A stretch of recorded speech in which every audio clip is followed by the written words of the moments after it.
ఐపీఎల్‌లో ఎలాంటి ఇన్నింగ్స్ ఉంటే మంచి మజా వస్తుందో, అలాంటి ఇన్నింగ్సే సోమవారం నాడు ముంబై అలాగే గుజరాత్ జట్ల మధ్య జరిగిన మ్యాచ్ అలాంటి కిక్కినిచ్చింది.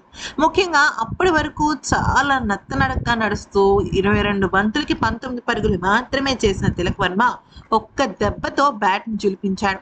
ఏకంగా సెంచరీతో దుమ్ము దులిపేశాడు. 99 పరుగుల తేడాతో ముంబై ఇండియన్స్‌ను గెలిపించి పాయింట్ల పట్టికలో ఊహించని సర్ప్రైజ్‌నిచ్చాడు. అయితే తిలక్ వర్మ సెంచరీ కొట్టిన తర్వాత రోహిత్ శర్మ రియాక్షన్, ఆ తర్వాత తిలక్ వర్మ రియాక్షన్ కూడా సూపర్ వైరల్ అయిపోయింది. రోహిత్ శర్మ తిలక్ వర్మ దగ్గరికి వచ్చి నువ్వు ఒక సింహానివి అంటూ తన గెస్చర్ ఇవ్వగా ఇక తిలక్ వర్మ చాలా ఎమోషనల్ అయిపోయాడు. కారణం ఏంటంటే తిలక్ వర్మని జాతీయ జట్టులోకి తీసుకురావడానికి రోహిత్ శర్మ చాలా అంటే చాలా కీలక పాత్ర పోషించాడు. అయితే ఇక సెంచరీ కొట్టిన తర్వాత రోహిత్ శర్మ కాళ్ళకు నమస్కరించి బ్లెస్సింగ్స్ తీసుకున్నాడు. ఇది కాస్త సోషల్ మీడియాలో వైరల్ అయిపోయింది. అయితే ఇది చూసిన వాళ్ళందరూ కూడా గురి దక్షిణగా మీరు భలేగా చేస్తున్నారు. ఎంతమందికి ఇది గుర్తుంటుంది?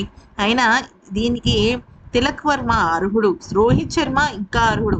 ద గ్రేట్ గురు అండ్ శిష్య అంటూ కామెంట్స్ పెడుతున్నారు. మరి ఈ వీడియో నచ్చితే లైక్ చేసి సబ్స్క్రైబ్ చేసుకోండి.